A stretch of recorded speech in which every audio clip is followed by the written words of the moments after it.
Hello বন্ধুরা, আপনারা হয়তো লাস্ট ৩-৪ দিন ধরে একটা নিউজ দেখতে পারেন। সেটা হচ্ছে ইটালির ক্যাথলিক গির্জার সর্বোচ্চ যেই নেতা পোপ ফ্রান্সিস উনি আসলে মারা গিয়েছেন।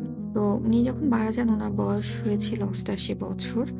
যেহেতু আমি ইটালিতে থাকি এখন, সো আমার কাছে মনে হলো আপনাদেরকে এই সম্পর্কে একটা ভিডিও দিলে কেমন হয়।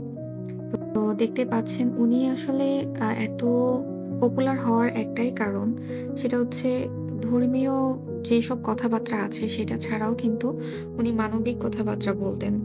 যেমন হচ্ছে গরিবের পাশে দাঁড়াও, প্রকৃতিকে ভালোবাসো এবং ভ্রাতৃত্বের বন্ধনে বিশ্বকে জড়িয়ে ধরো।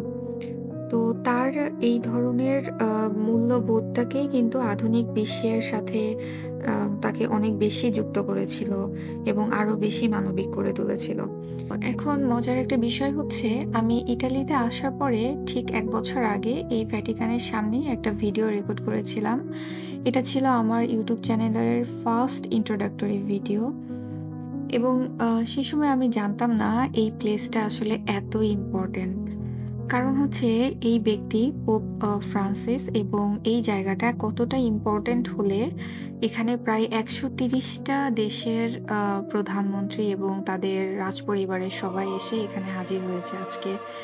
এর মধ্যে হচ্ছে আ ডোনাল্ড ট্রাম্প এবং আমাদের ইউরোপিয়ান ইউনিয়নের যারা লিডাররা আছেন, এরা সহ আমাদের বাংলাদেশের প্রধান উপদেষ্টা ডক্টর ইউনূসও এখানে উপস্থিত ছিলেন।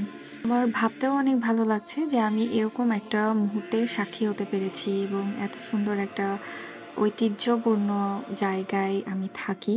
যদিও ইটালিয়ানদের জন্য এটা আসলেই অনেক শোকাহত একটা দিন। কারণ তারা তাদের প্রধান যেই ধর্মযাজক প্লাস তাদের ক্যাথলিক গির্জার যে প্রধান নেতা, তাকে হারিয়ে ফেলেছেন এবং তার শেষ যাত্রার সঙ্গী হওয়ার জন্যই প্রায় ২ লাখের মতো ইটালিয়ান এখানে আজকে উপস্থিত। আপনারা দেখতেই পাচ্ছেন।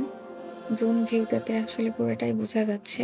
সো উম আমার কাছে মনে হলো এই ভিডিওটা আজকে করে রাখা উচিত। আ এই মোমেন্টটাকে আমি ধরে রাখি। হয়তো কখনো আমার আ চ্যানেলে আমি আমার পুরাতন ভিডিওগুলো দেখলে এটার কথাও আমার মনে থাকবে। একটা স্মৃতি হিসেবে থাকবে এবং আপনারাও এটা থেকে অনেক কিছু জানতে পারলেন।